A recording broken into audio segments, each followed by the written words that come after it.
जगन्नाथपुरी मंदिर 4 धामों में से एक है। ये मंदिर ओडिशा राज्य के पुरी शहर में स्थित है। ये मंदिर भगवान जगन्नाथ, भगवान बलभद्र और उनकी बहन सुभद्रा को समर्पित है।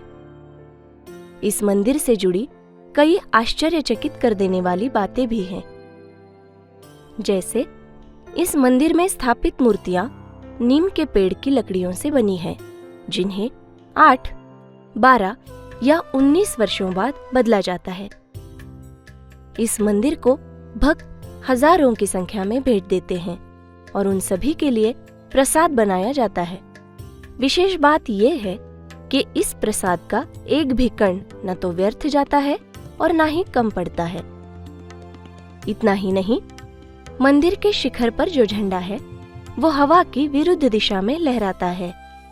इस झंडे को प्रतिदिन बदला जाता है और मानते हैं कि ये प्रथा पिछले 1800 वर्षों से चलती आ रही है।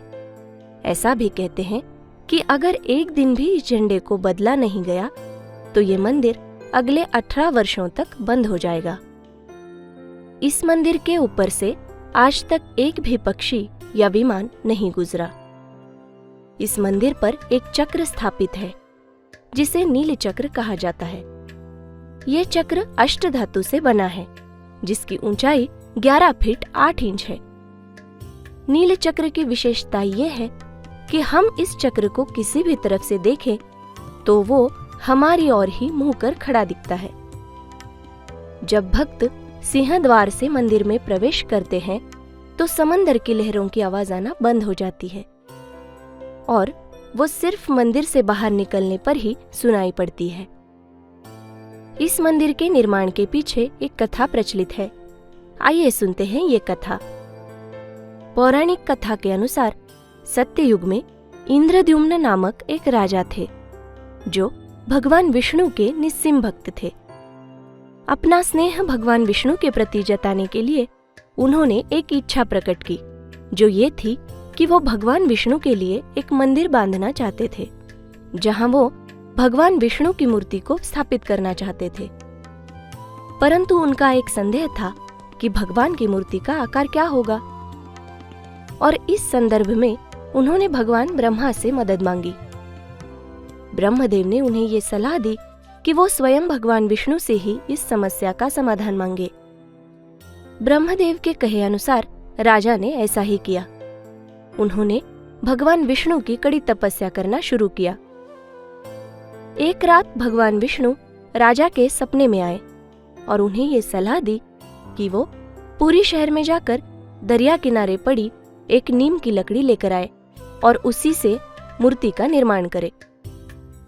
कहे अनुसार राजा उस लकड़ी के टुकड़े को लेकर आए, परंतु इस दुविधा में पड़ गए कि उन्हें इस मूर्ति के निर्माण के लिए कोई शिल्पकार नहीं मिल रहा था। और आखिर में भगवान विश्वकर्मा उनकी सहायता के लिए आए। वो एक शिल्पकार के रूप में राजा से मिले। उन्होंने राजा के सामने ये शर्त रखी कि मूर्ति के निर्माण के समय किसी को भी उन्हें देखने की अनुमति नहीं है। राजा ने उनकी इस शर्त को मान लिया और मूर्ति का निर्माण शुरू हुआ। कुछ दिन बीत गए और एक समय आया जब दरवाजे के पीछे से काम करने की आवाज बंद हो गई।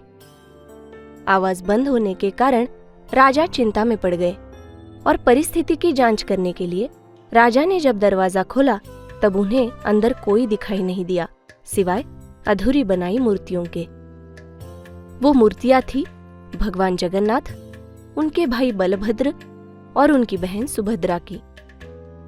राजा को अपनी गलती का एहसास हुआ और उन्होंने भगवान विष्णु से क्षमा मांगी। भगवान विष्णु ने राजा को यह दृष्टांत दिया कि वो इन्हीं मूर्तियों को मंदिर में स्थापित करे और प्रभु के कहे अनुसार मंदिर में यही मूर्तियां स्थापित की गई। इन तीनों देवों को समर्पित आषाढ़ महीने में रथ यात्रा का त्योहार होता है, जहां इन तीनों की मूर्तियों को अलग अलग रथों में रखकर यात्रा निकालते हैं। जिस रथ में भगवान जगन्नाथ की मूर्ति को रखा जाता है उसे नंदीघोष कहा जाता है। जिस रथ में भगवान बलभद्र की मूर्ति को रखा जाता है उसे तालध्वज कहते हैं, और जिस रथ में देवी सुभद्रा की मूर्ति को रखा जाता है उसे दर्पदलन कहा जाता है। ये यात्रा बड़ा डंडा से लेकर श्री गुंडीचा मंदिर तक लाई जाती है। ऐसी मान्यता है कि यात्रा के 1 हफ्ते पहले भगवान को आराम दिया जाता है और उन 7 दिनों में मंदिर को बंद रखा जाता है। इस यात्रा में भक्त लाखों की संख्या में शामिल होते हैं और वो सभी इन रथों को खींचने का सौभाग्य पाते हैं।